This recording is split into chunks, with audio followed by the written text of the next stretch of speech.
میں نے کہا واقعہ کیا ہوا؟ کہنے لگا حضرت اللہ نے مجھے دولت دی، مال دیا، زمینیں دی تو میں عیاش ہو گیا۔ امام مالک بن دینار رحمت اللہ علیہ فرماتے ہیں مجھ سے کہنے لگا پیسے آئے تو میں عیاش ہو گیا۔ رمضان کا مہینہ تھا، عصر کے بعد میری اماں افطاری کی تیاری کر رہی تھی، میں گیا، میں نے کہا شراب پی ہوئی، اماں روٹی دے، تو اماں کہنے لگی شرم کر، شرم کر، روزہ رکھا نہیں تو جنہوں نے رکھا ہے ان کا تو خیال کر۔ کہتے اماں کی بات کا مجھے غصہ لگا، میں کہا کرتا ہوں بد نصیب ہے وہ بیٹا جس کا باپ اس سے بات کرتے ہوئے ڈرتا ہے کہ پتہ نہیں کہاں سے بولے گا۔ بد نصیب نہیں وہ بیٹا جس کی ماں اس سے بات کرتے ہوئے سہم جاتی ہے کہ پتہ نہیں کون سی بولی بولے گا۔ بد نصیب نہیں کہ ماں باپ بھی جس سے کھول کے بات نہ کر سکے۔ حضرت مالک بن دینار سے کہنے لگا اماں نے جب کہا نا شرم کر تو مجھے غصہ آیا، میں نے ماں کو تھپڑ مارا اور میری ماں جلتے ہوئے تندور میں گری۔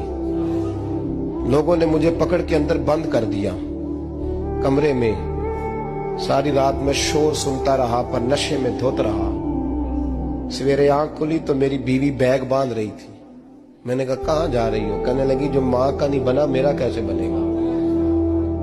میں نے کہا میری اماں کا وہ تو لوگوں نے رات کو ہی دفن کر دی جنازہ پڑھ کے۔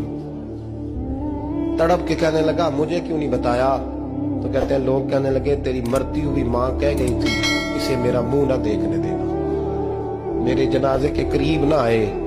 حضرت مالک بن دینار فرماتے ہیں جب اس نے یہ بات سنائی تو میں نے بھی اس کے منہ پہ تھپڑ مارا۔ میں نے کہا تو اسی قابل ہے۔ کہتے ہیں وہ رونے لگا، حضور دعا کرے اللہ مجھ سے راضی ہو جائے۔ کہنے لگا جب ماں کی انتقال کی خبر ملی تو میں نے کلاڑی لے کے وہ ہاتھ کاٹ دیا جس سے ماں کو مارا تھا۔ میں نے ساری جائیدادیں خیرات کر دی۔ 24 سال ہو گئے، 24 سال ساری رات نماز پڑھتا ہوں، روزہ رکھتا ہوں، حج کرتا ہوں، پر ہر سال کوئی آ کے کہتا ہے جا دوڑ جا تیرا کوئی نہیں قبول ہوا۔ حضور دعا کرے مالک راضی ہو جائے۔ فرماتے میں تھپڑ مار کے آ گیا، میں نے کہا تجھ سے راضی ہو جائے اتنے ظالم سے؟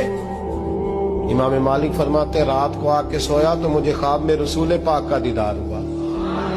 تو نبی پاک علیہ السلام نے فرمایا مالک تو اسے مایوس کیوں کر آیا ہے؟ اللہ تو بڑا مہربان ہے۔ کہا حضور ماں کے نافرمان کو معافی کیسے ملے گی؟